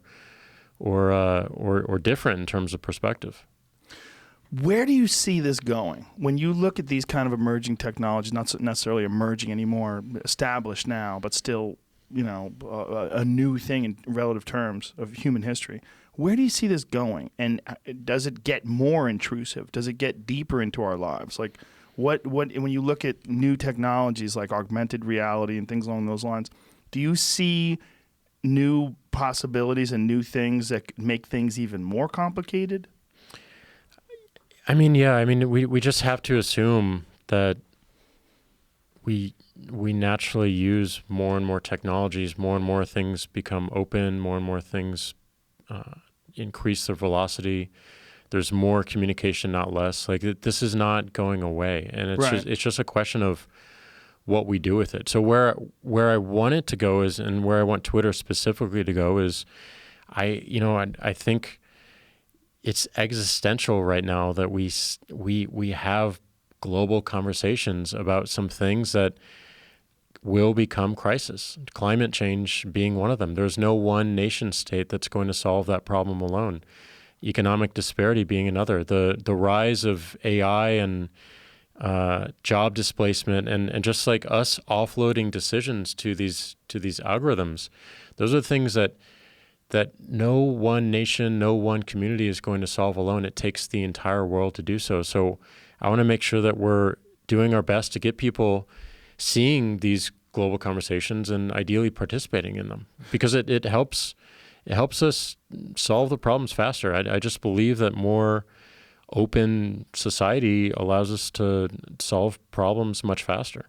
So you, in many ways, see Twitter as having some sort of a social responsibility in this discussion. Totally. Yeah, and I think a big part of it is like right now, like how are we ensuring that there is more healthy contribution to that global conversation? And I just think it's so critical that we start talking about the things that are facing all of us, not just one nation. I do think, that's where our current model really puts the world at a disadvantage, because it incentivizes more of the echo chambers, which lead to things like nationalism instead of taking the broader picture and looking at what's happening around the world to all people, to all of humanity. What do you do, though, to balance the conversation, or what responsibility do you think you have to balance the conversation in terms of the way conservatives view it versus the way liberals and progressives view it? Balance it. But is there a responsibility? Do you have a responsibility, or is it just leave it up to the people and let them figure it out the same way they figured out hashtags and everything else? I think we have a responsibility to make it easier to do that. Easier? How so? Right now, it's just too hard. Most people will not venture outside of their bubble. Particular mindset. They will not venture out. They will not break their bubble. Right. But because it's right now on the surface, it's just so hard to do that. I can only follow accounts, and I have to look into, and just imagine trying to get an understanding of your own politics. People can't just look at your bio. They have to look through all your tweets. They have to listen to a bunch of your podcasts and whatnot. And that's a bunch of work. If we shift it more towards topics and interest, at least we have the potential to see a bunch more perspectives. How do you do that, though? The simplest thing is follow a hashtag, follow a topic. Like, why can't you just follow Warriors Twitter or NBA Twitter? Why do you have to go and find all the coaches and the players and the team? So we can do that. We can help make that a whole lot easier for folks. So there's something like Brexit or something like that. So if you go to hashtag Brexit, you're going to get the whole conversation. You're going to get the pros, the cons, the left, the right, the whole deal, the centrists. You're going to get everybody versus following the people that you already follow that agree with what you think. Yeah. The probability is higher that you'll get more. You'll get more variety of perspective. And don't even follow Brexit. Follow Vote Leave if you want to leave. Mm-hmm. But within that topic, there might be some dissenting opinions. And you get to choose whether those inform you, whether that emboldens your position or not. But, and again, I'm not saying that we should force that upon it, but it's not easy to even do that today, right? The only tool we give you is finding and following the accounts. And that. But people search hashtags. They do search hashtags, right? They don't. They stay on their timeline. I mean, it is a small percentage of people. The people that really know Twitter know how to do that. But most people, they follow an account and they stay in their timeline. And what their world is their timeline. Hashtags can be corrupted too. I mean, Totally, they can be people- gamed. They can be gamed. Yeah, and taken over. I took over hashtag vegan cat. Go to hashtag What- vegan what cat is- now. what is that? That's a wrap. That's mine now. I had a bit in my last Netflix special about a woman who said a bunch of horrible things to me because I put a picture up on Instagram of some deer meat, and I wrote, "This is some meat from a deer that liked to kick babies and was about to join ISIS." And then I wrote hashtag vegan, which was a mistake, right? To write hashtag vegan. But the hashtag vegan people went fucking crazy and came after me because I entered into their timeline with meat. There it is. Now, if you go to hashtag vegan cat, it's all either pictures of, see, like it says Joe Rogan, right? Thank you. I haven't laughed that hard in a while. Hashtag vegan cat. It's people that are feeding their fucking cat vegan food and they're all dying. And in the special, I say every cat looks like it's living in a house with a gas leak. Like they're all like laying down, like, where the fuck is the real food? But this is real. Like It this generates a conversation. But the thing is, if someone does something like that, like you can like pick a person, whatever that person is, whatever they're doing. If they have a hashtag that they utilize all the time for their movement or whatever, someone could mock them and then use that. And if it's a public figure or someone who's got a prominent voice, then all of a sudden that hashtag becomes, people just take it over and start mocking them with that hashtag. But it has to be done in mass. I mean, it has to be coordinated. And sometimes people figure out how to game the system and coordinate it amplify that message in a unfair way. And that's what our systems are trying to recognize. How sick did that cat look? That pretty poor sick. fucking cat. That was a real one. That was a real hashtag vegan cat. Wow. These poor bastards. So when you look back at emerging social media, like we go all the way back to MySpace, right? MySpace, you got Tom. Tom was sitting there in your top 8, and people would post music that they liked, and it was never political. It was often very surface, and for comics, it was a great way to promote shows, and it was an interesting way to see things. Yeah. But it was like the seed that became Twitter or Facebook or any of these. There's other. one of them. I think we, at least for us, we got more of our roots from AOL Instant Messenger and ICQ. ICQ. Because it was, you remember the status message where you said I'm in a meeting or I'm listening to this music or I'm watching a movie right now. Yeah. That was the inspiration. Oh. And what we took from that was being able to if you could do that from anywhere, not bound to a desk, but you could do that from anywhere, and you could do it from your phone, and you could just be roaming around and say, I'm at Joe Rogan's studio right now. That is cool. I don't need my computer. I'm not bound to this and chained to this desk. I can do it from anywhere. And then the other aspect of Instant Messenger was, of course, chat. So one of the things that the status would do is you might say I'm listening to Kendrick Lamar right now, and I might hit you up on chat and say what do you think of the new album? But now it's all public. So it's just everyone can see it. That's the biggest difference, and that to me is what Twitter is. MySpace was profiles, and people organized around these profiles and this network that developed between people, and that is Facebook. Facebook optimized the hell out of that, and they scaled the world. We were something very different. We started with that simple status, and then people wanted to talk about it, and we decided that it should be on the same surface. It shouldn't be subservient to the status. It should be part of that flow, and that's what makes Twitter so fluid. Now, when you look at this sort of metamorphosis or this evolution between those initial social media, whether it's AOL, Instant Messenger, that eventually became ICQ, and what was that one that we would use, that gamers would use, that it was like a live stream Twitch. sort of message board? No, it was like... For a while, people were using TeamSpeak, but I don't No, know if that's wasn't- when you were playing. wasn't That's that. more recent. Wasn't that? Wasn't TeamSpeak. It was you would go there and share files and stuff, and people would go, if I used to play a lot of online video games, and we'd play on teams, and we have teams go and play other teams, and he would use this sort of it was like it wasn't a message board because it was all in real time. What the fuck was it called? On Live? No.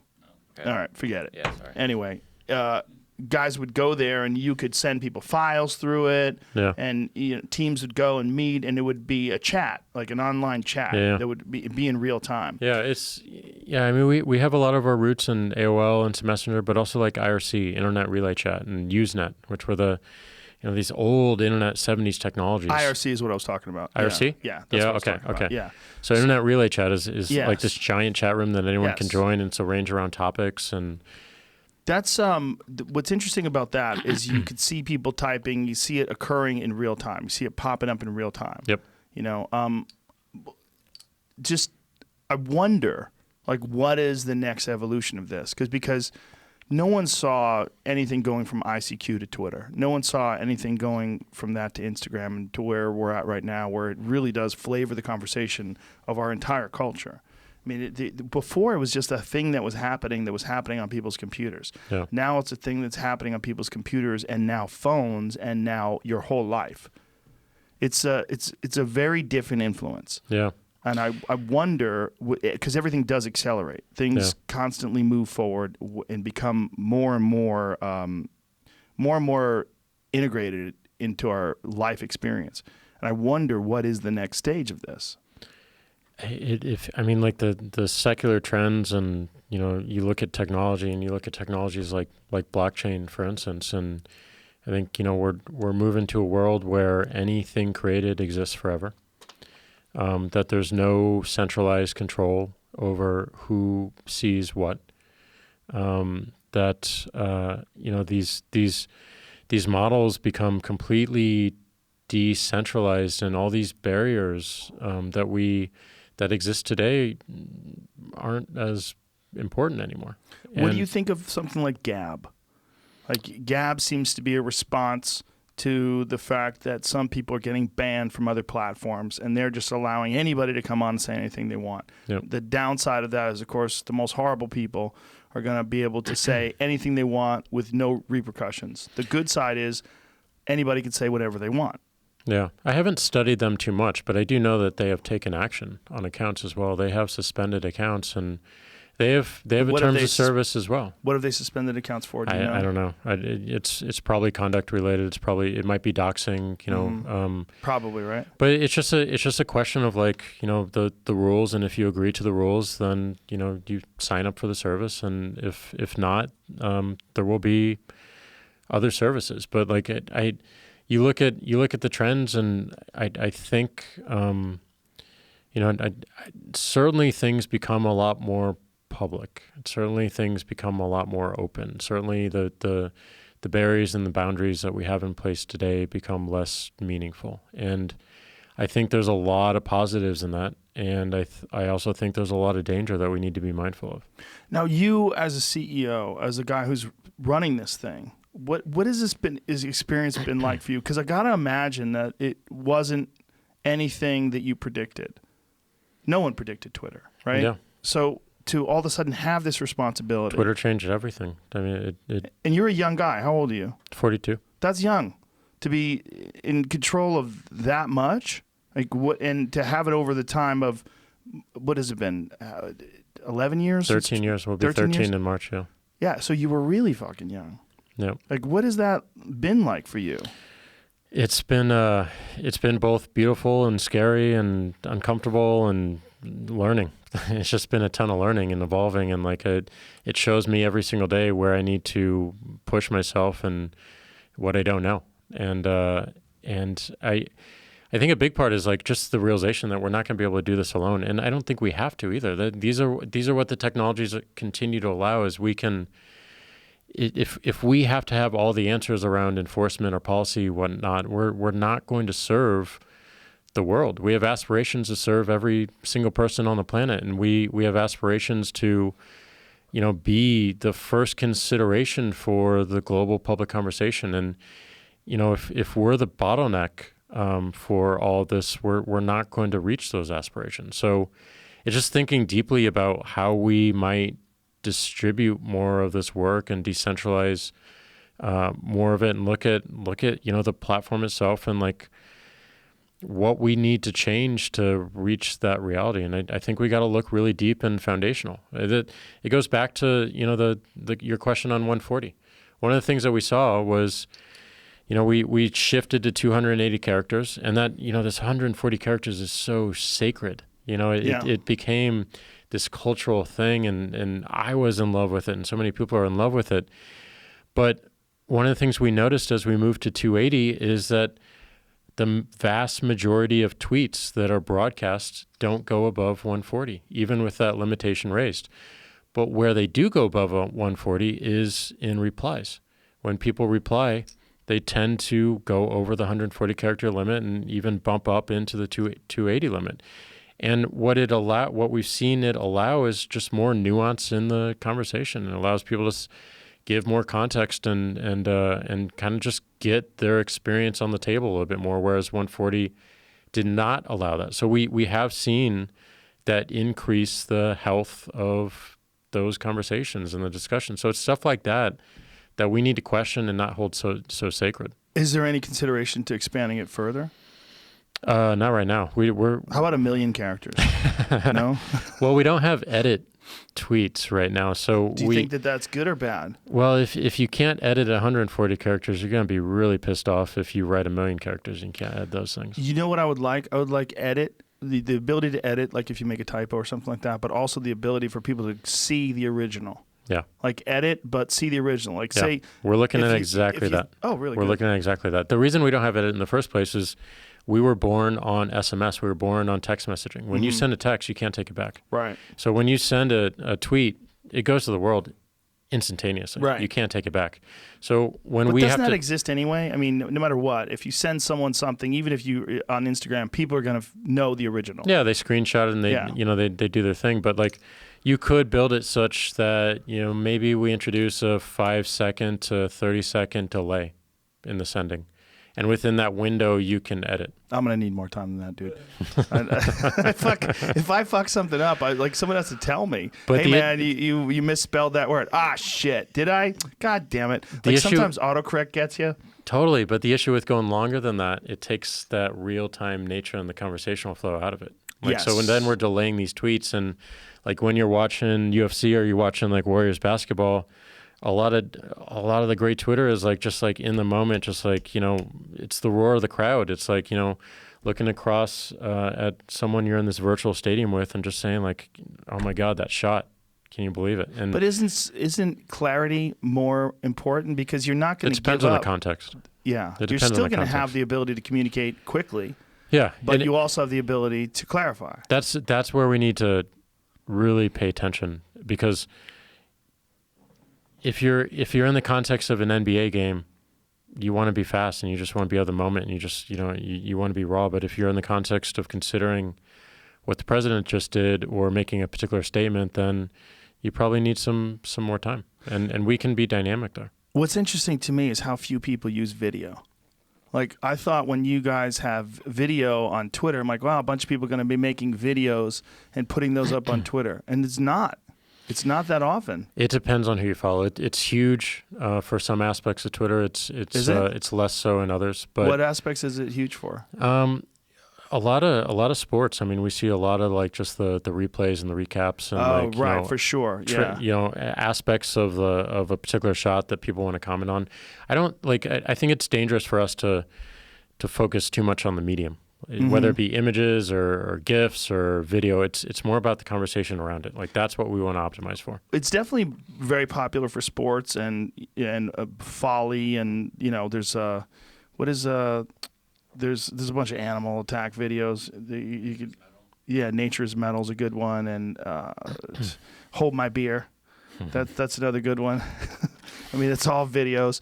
But what I meant was people making a video, talking about something. Yeah. This is what I was trying to say. What I think is this and that and blah, blah, blah. You don't see a lot of that. And I thought maybe that would be something that people would adopt more. It's a different speed. I think the consumption of video, I mean, you see this in the technology right now. People are subtitling every single video because people might be in an environment where they can't turn the audio on. or like a video, like I have to scrub through to see what's interesting. Like Right. with text, I can just see it, and it allows for a lot of serendipity to find something that I probably wouldn't have seen unless I watched the whole damn video. So like the ability to clip something, the ability to like index in, I think is really critical. So to me, it's not about the format. It's about the use case and the context that you're in. Now, going back to the responsibility that you guys have, and you in particular, like when this became what it is now, and when it became evident that it became this gigantic way of changing the way human beings communicate with each other, was there ever any regret, or was there ever a moment where you're like, what the fuck have I gotten myself into? I mean, I'm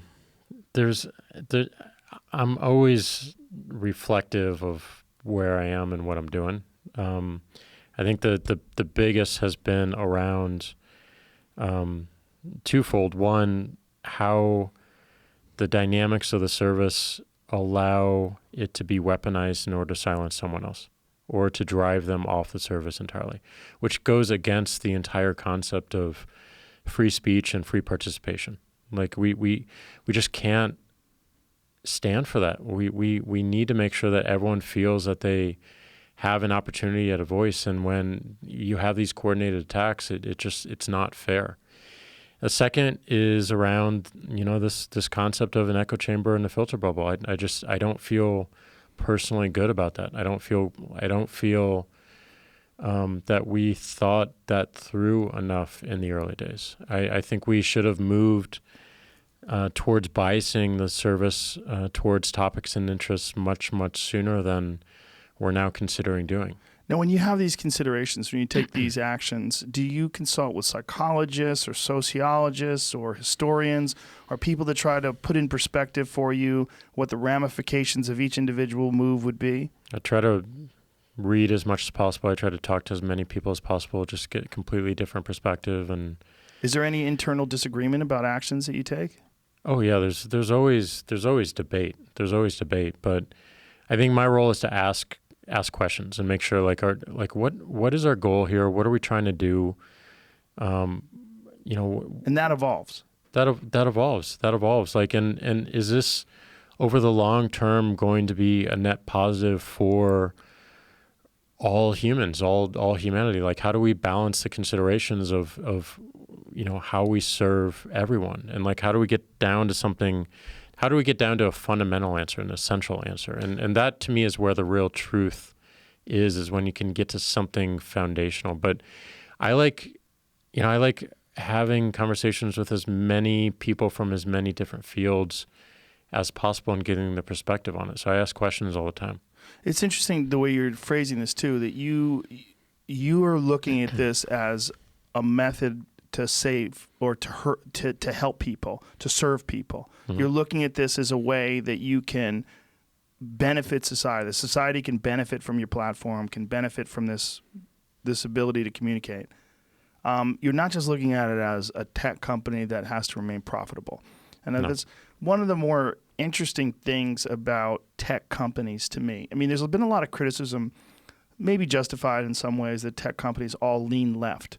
But what is interesting to me is that name another corporation that willingly, of its own choice, takes that into consideration, that they want to serve the world and serve culture in a beneficial way, regardless of profit. Yeah. But, I mean, because you're not really selling anything, right? You guys have a platform. Obviously, it's financially viable, but you're not selling things. Well, right? I mean, we do our models based off people's attention. Yeah. And they're paying us with their attention, and that's extremely valuable and something that we need to really, really honor. But I agree with you. I mean, like look at Tesla. I just listened to the recent earnings call, and one of the things that Elon said was, look, there are two reasons for Tesla. Number one is to advance, different sources of energy and more renewable sources of energy. because it's a fundamental and existential crisis that's facing all humanity. And number two is to advance autonomy because it'll save lives and give people time back. And, then you start talking about how to make that possible. And that's where, our business comes in. How do we make that possible? And we have a great business. We need to improve a bunch of it, but it serves what we think are larger purposes, which is serving the public conversation. We want to see more global public conversations. We want our technology to be used to make the world feel a lot smaller, to help see what common problems we have before us, and ideally, how we can get people together to solve them faster and solve them better. You also seem to be embracing this responsibility that you're helping to evolve culture, and this is part of the providing this method to communication rather.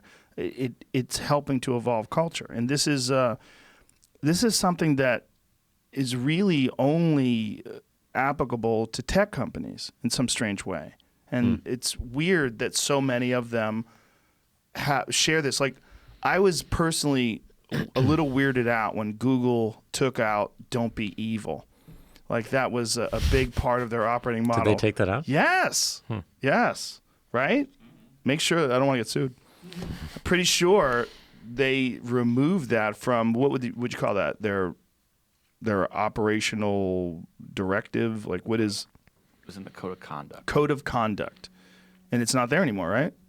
They removed it. It says, there's an article that says they removed the clause. And this is kind of a weird thing to tell people not to be evil. It's weirder to take it out once you've already said it. It's way weirder to say, fuck it, we were wrong. There's another way of saying that. They changed it to do the right thing. Yeah. Oh, well, what does that mean? The fuck does do the right thing mean? Do the right thing so you can make more money? Like, hey, we want to make money. We'll do the right thing.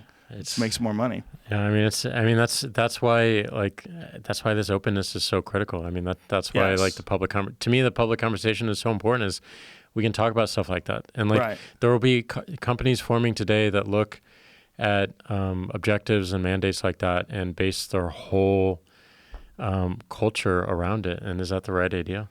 Well, I don't know, but if we're not talking about it, we won't be able to answer that question. What's also interesting, because Google is so all-encompassing, right? You have Gmail, you have Android. They are the number one operating system for mobile phones in the world, on top of being a search engine. There's so much involved in that company. And again, like almost all tech companies, they heavily lean left. And because they had that "don't be evil" as a part of their code of conduct, it seemed like something that was a good idea to have. Yeah. And it sort of defined what I was talking about, that tech companies are uniquely progressive. Yeah, I don't know what makes that. I think no matter what, the internet allows for a very healthy skepticism of nearly everything. Yeah. I'm from Missouri. It's a show me state. Are you really from Missouri? Yeah, I'm from St. Louis, Missouri. We're all skeptics. My mom was a Democrat. My dad was a Republican. My dad listened to Rush Limbaugh and Hannity all the time. I found myself somewhere in the middle. But one of the things I appreciated, we had a ton of fights and arguments and yelling matches around the kitchen table. But I appreciated the fact that we could have them, and I felt safe to do so, and I didn't feel like, obviously they're my parents, but they weren't judging me because of what I said. And they didn't force you to be a Republican or a Democrat. They didn't force me to think a particular way. I think they were good at least showing different perspectives, even in this union that they have. And I don't know, it developed a skepticism in me that I think is healthy. And I have a lot of skepticism of companies like ours and leaders like me. I think that's right. I think that's right, and people should. And I was formed through a lot of the ideals of the internet. I just fell in love with what it made possible. And I never ever want to run afoul of those ideals and you know the removal of barriers and boundaries and the connection that we have because of it. And I think often and reflect often about my role and the centralization of my role and of our company. And I want to figure out and help figure out like how we can continue to add massive value and be an amazing business, which is us and will always be us, but at the same time be a participatory force in this greater good that the internet has really started. And it's not led by any one individual or any one company, and that's the beauty of it. And I want to make sure that we find our place in that, and we can also contribute massively to it. And I think we can. It's just going to take a lot of work, a lot of introspection, and a lot of experimentation, a lot of making mistakes and failures too. Well, and it's very encouraging that you have that attitude, because you know, a lot of people, I think, in a similar situation would try to control the narrative. They would try to reinforce their own particular perspective on things and try to get other people to adopt it or try to push it. And I think it's very important to just have this open discussion. And I think it's very important to review your own thoughts and ideas. And one of the best ways to do so is put it out there. Put it out there. Put it out there and have other people review it. Peer review is a great process. And that's it flavored works. The way this podcast has evolved more than probably anything. Yeah. That's the thing. I mean, you did this because you want to learn from people, and the platform that you've created, millions get to learn from it as well. And that's just so amazing. Like I learn from your podcast all the time, and that's what technology makes possible. But with that power also comes ramifications. And if we're not talking about the ramifications and like at least being open about what we know and what we don't know. And I think we state and post a lot more of what we know rather than what we don't know. And that is so interesting. Why don't you guys steal Don't Be Evil? Put that in your own shit. Fuck you, Google. I don't know if that's going to help anything. What is that telling our employees to do? Don't be evil. It's real simple. Don't be a dick. Yeah, I mean, like how do we get deeper and just like you know seeing more conversation around what is quote unquote evil. Have you guys considered expanding your influence in other venues? Like, you know, Google started off as a search engine. Now it's fucking everything. Have you guys considered doing something similar? I think we probably did too much of that early on, and that's what led to a bunch of issues from a corporate standpoint. We're just trying to do too much too many times. I don't know. We were trying to be everything to everyone. And like, you know, we had a video thing, and we had we were looking at gaming stuff and messaging, and it lost focus of what we were good at. What we're good at is conversation, and what we're good at is public conversation. So we now have, as a company, we have just such an amazing focus on what that means and how that evolves. And there's some really cool things that we can do there. Like we have this app called Periscope. And one of the things that we're discovering is like a lot of people are using it to podcast. A lot of people are using it to share their thoughts, and these people come in and, you know, they chat and have a conversation. And one of the things we did recently is we allowed the audio to play in the background. It's super simple, but what we found was that people didn't necessarily want to watch the video of people talking. They just want to hear what they're saying. And that just opened the door for more types of use cases. And there's some really exciting things coming out with Periscope that I think add a new dimension to what conversation looks like and how it is experienced and how it evolves. And those are the things I get really excited about. It's like how can we make conversation better, and how how do we make it feel more live? How do we make it feel more electric? And how do we bring new technology into it that just opens a door for an entirely new way of talking? And that's the thing that I think has been most educational to me about Twitter is as we talked about, we started with this idea of sharing what was happening around you, and then people told us what they wanted it to be, and it became this conversational medium. It became this interest networked, and it became a thing that was entirely new. And we observed it, and we learned more and more of what it wanted to be. And as we get deeper and deeper, that we're going to be surprised by some of the technologies that we thought would be used in this way. But it turns out that the massive use case and the resonant use case and the fundamental use case is going to be created right before our eyes by the people using it. Now, did you guys acquire Periscope, or we acquired Periscope? Yeah. And what was the thought process when you were acquiring it? We like the live nature of it. We like the broadcast aspect. Why keep it as Periscope? Why not have it be like Twitter Live? There's a specific community on Periscope, and I think it's interesting from an experimentation standpoint. We can play with ideas there. It's a smaller Scott playground. Adams, I think, uses it better than anybody. He gets on it. He's really good at it. And he's one that I think has figured out just the knack behind it.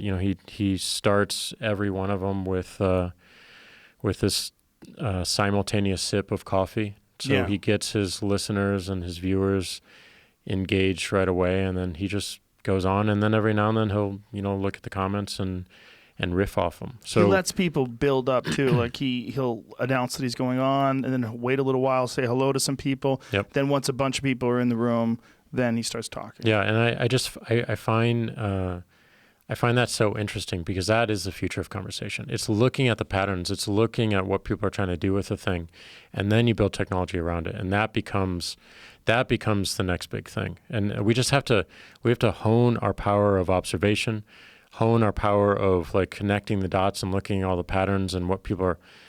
What's the question behind the question? What's the statement behind the statement that they're making? And if we can get good at understanding some of those fundamental essential things, then we've at least created the probability that most people in the world will find it useful and find it valuable. Joey Diaz is the other person that uses Periscope better than anybody alive, but he just gets I haven't seen his. He just gets baked. He just gives you morning. What does he call it? Morning bong hit. The morning joint. The morning joint. Yeah, he'll smoke a joint or smoke a bowl in the morning, and then just sort of let everybody know what's going on in his mind. Doing something in sync with more people is interesting. Like we've had some folks who are interested in doing meditations through Periscope. Oh, that's a great idea. You can't. I mean, if you look at the surface level, you can't imagine anything more boring than like watching someone meditate. But if you're actually meditating with them, there's something powerful about it. And like, what can we do to improve that experience? What about people using it for group workouts? Is anyone doing that? I'm sure it's happening. I haven't seen it personally, but I'm sure it's happening. How much more people do you have on Twitter than Periscope? A lot. A lot more, huh? A lot. It's one of those things that I personally just have a lot of conviction around, and I have a lot of belief in the format. And every now and then we don't have instant hits. It just requires a lot of patience, and we need to really learn what it wants to be. And sometimes that takes time. And I think oftentimes I've certainly done this. We shut down things a little bit too early. We did this at Square. Like, we had this amazing technology and app I love called Square Wallet, and it allowed you to, you link your credit card, and you have all these merchants around you here in LA, and you could walk up to a coffee merchant, and as you walked up, your name would pop up on the register, so you could say, like, I want a cappuccino, put it on Jack. And it just automatically charged your card. And it would only happen if you were within like 2 feet. We're using Bluetooth and geolocation and whatnot. But we had it for about 3 years, and it just didn't take off, and we shut it down. And I kind of regret doing that, but it also paved the way for another thing that I didn't want to give up on, and that was the Cash App. Like, for 4 years, it was just a slog. Like, a lot of people in the company wanted to shut down the thing. They saw it as something that wasn't successful. And, recently the team reached #1 in the App Store in the United States. And like, we were against all these incumbents like Venmo and PayPal, and it finally clicked, and it's just because we had the patience and the conviction around our belief. Yeah, it's a great app too, and the ethics behind it are really fantastic too. We're really thankful for the Cash App, especially my friend Justin Wren and his Fight for the Forgotten charity. That every time you use the code word Joe Rogan, all one word, it all goes. We match $5 goes to that, and they've built 2 wells for the pygmies in the Congo, and they've raised thousands of dollars and building more wells right now. It's really, really cool. Yeah, we're really, really happy about that. Yeah. I love it. I think it's It's a great way to save money too. I mean, when you can save 10% at Whole Foods, I mean, that's real. Well, the other thing is like the population that we serve typically are underserved by banks or unbanked entirely. Yes. Like we are their bank account. Right. But more importantly, they don't have access to things like rewards. You don't get rewards on a typical debit card or a credit card. So like just going to your favorite place and getting an instant 10% off or whatever it is out of reach for most people because the financial institutions don't enable that, and they won't even enable them to get in the door in the first place. Well, if people are listening to this on YouTube, you don't know what the fuck we're talking about. The Cash App has a thing called a Cash Card, which is a debit card that you get with it, and there's a thing called Boosts. And with Boosts, all you do is pick a boost in the app and then use your Cash Card as a debit card, and you get these automatic discounts, and they're real discounts. Yep. And instant. And for folks with bad credit, there's no credit check. Yep. You can direct deposit your paycheck right into the app. Yep. And the fact that you guys do things like support Fight for the Forgotten, and you're supporting UFC fighter Ray Borg's son, who's got some serious medical bills. Yeah. It's really, really cool. Yeah. I'm really proud of it. I'm really proud of the team. It's a very small team, but they're doing some big things. Well, I hear a lot of good things about it too. I've run into people on the street that tell me they use it and they're very happy about it. So it's nice to see again. An emerging technology that's profitable, but yet also has a really good set of ethics behind it. Yeah. Do you have "Don't be evil" in the Cash App's code of conduct? No. Maybe we should take it. It's open. It's free now. One of our like equivalent operating principles within Cash and Square is how do we understand someone's struggle? Like how do we understand? Like how do we have the empathy for like what they're struggling with? And like when it comes to finance, they're struggling with a lot. Yeah. Typically, they're struggling with a ton. What was the thought process with? I mean, one of the things that's kind of cool about the Cash App is that you can buy and sell Bitcoin with it. Yeah. Are you guys going to consider other forms of cryptocurrency as well? Not right now. So back to the internet. I believe the internet will have a native currency. Really? It'll have a native currency, and I don't know if it's Bitcoin. I think it will because just given all the tests it's been through and the principles behind it, how it was created, and it was something that was born on the internet, that was developed on the internet, that it was tested on the internet. It is of the internet, and the reason we enabled the purchasing of Bitcoin within the Cash App is, one, we want to learn about the technology and we want to put ourselves out there and take some risk. We're the first publicly traded company to actually offer it as a service. We're the first publicly traded company to talk to the SEC about Bitcoin and what that means, and it made us uncomfortable. We had to really understand what was going on, and that was critical and important. And then the second thing is that we would love to see something become a global currency. It enables more access. It allows us to serve more people. It allows us to move much faster around the world,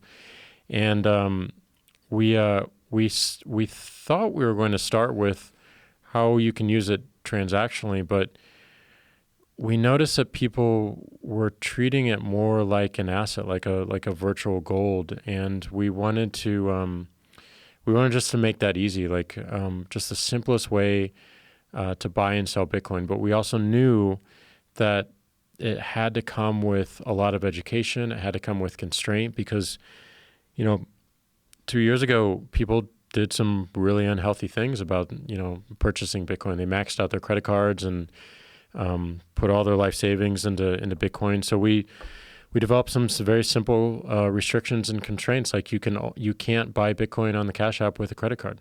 It has to be the money you actually have in it. And we look for day trading, which we discourage and shut down. That's not what we were trying to build. That's not what we were trying to optimize for.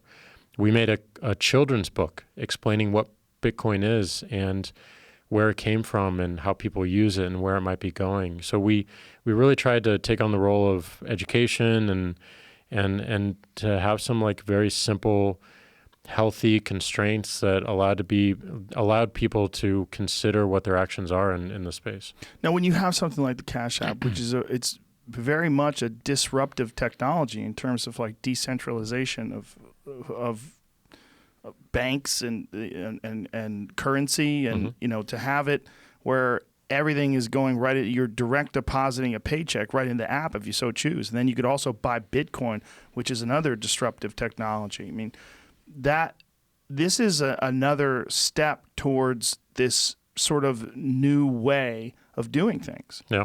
And is there pushback from any companies, or is there?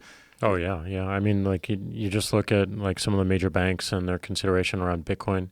They all love blockchain because of the efficiencies it can create for their business and potentially new business lines. But I think there is Explain blockchain for people who don't know what we're talking about. Blockchain is a distributed ledger, and what that means is that it's basically a distributed database where the source of truth can be verified at any point around the network, and you can see this annotation around how content or how around money like traveled. So you don't have to go to an institution to get the records. There's no centralized check. There's no centralized control over it. And I think that is threatening. It's certainly threatening to certain services behind banks and financial institutions. It's threatening to some governments as well. So I just look at this and like, how do we embrace this technology, not react to it in more from a threat standpoint, but like what does it enable us to do and where does our value shift? And that's what we should be talking about right now, is like how our value shifts. And there's always really strong answers to that question. But if you're not willing to ask the question in the first place, you will become irrelevant because technology will just continue to march on and make you irrelevant. And it's the people that like are growing up with this technology or born with the technology, only knowing that technology, or are asking the tough questions of themselves that they're going to be super disruptive to their business. And they're thinking about it right now, and they're taking actions. And we're doing that at Square, and we're doing that at Twitter. And like that to me represents longevity. That represents our ability to thrive. And we got to push ourselves. We got to make ourselves uncomfortable, and we got to disrupt what we held sacred and what we think is success today. Because otherwise it's not going to be bigger than what we have today. Yeah, I couldn't agree more. And I think that cryptocurrency, to me, represents one of the more interesting discussions on the internet. Totally. Like, what is money? Yeah. And why are we agreeing that it's these pieces of paper that the Federal Reserve prints out? Totally. It's a fascinating time in technology because like that to me was one of the last big centralized nationalized instruments is currency, is money. And when you think about the internet as a country, as a market, as a nation, it's going to have its own currency. But what's interesting about the internet as a nation, it's the whole world. It is the whole world. So the world gets one currency. It gets one thing to communicate in. And that to me is just so freeing and so exciting. Yeah, I'm very excited by it, and I'm also very excited that the fact that it's only been around for such a short period of time, but yet it's 10 years, and it's become a part of the global conversation. Yeah, it's got a good brand. I also think that it's going to open up the door to potential universal languages, and I think that this is yeah. Yeah, that excites me a lot about Twitter. Is like, how do we like it? If we want to get the world into a conversation, not a single conversation, but at least being able to see that global conversation, like we got to work on technologies that like instantly translate. Yes. We got to work on technologies that I can speak as I'm speaking right now, and in real time, people are hearing it in their context, in their language, in their dialect. That is amazing. That is so exciting. And like just how that evolves, and how it impacts not just communication like this, but music. And just like, how hip hop and rap and, just it's amazing to think about where that can go and where that can take us. Yeah, and I think you and I are extremely fortunate to be alive right now during this time, because I think it's one of the strangest and most unique times in human history. Totally. I don't think there's ever been a time where things have changed so radically, so quickly. Totally. Yeah, and I feel, we're able through technologies like Twitter to at least see and acknowledge some of the issues that we're still facing that were probably in the dark before. And I think that's so critical to making any sort of improvements, for making any sort of evolution, and for making it better for everyone on the planet. And I as uncomfortable as sometimes Twitter makes people feel, I think it is necessary to see those things and have conversations about them so that we can understand how we might move forward and how we might really get at the biggest problems facing us all. And there's some huge ones. There's some huge ones right now that if we don't talk about it, like, it will drive us to extinction, and like, it will threaten our ability to be a planet, to live on this planet. I agree. Thank you. Thanks for everything, man. Thanks for being here. Thanks for doing what you're doing. Thanks for having the attitude that you have. I really, really appreciate it. Thank you, Joe. My pleasure. Bye, everybody. Thank you. That was awesome. That was great, man. Thank you.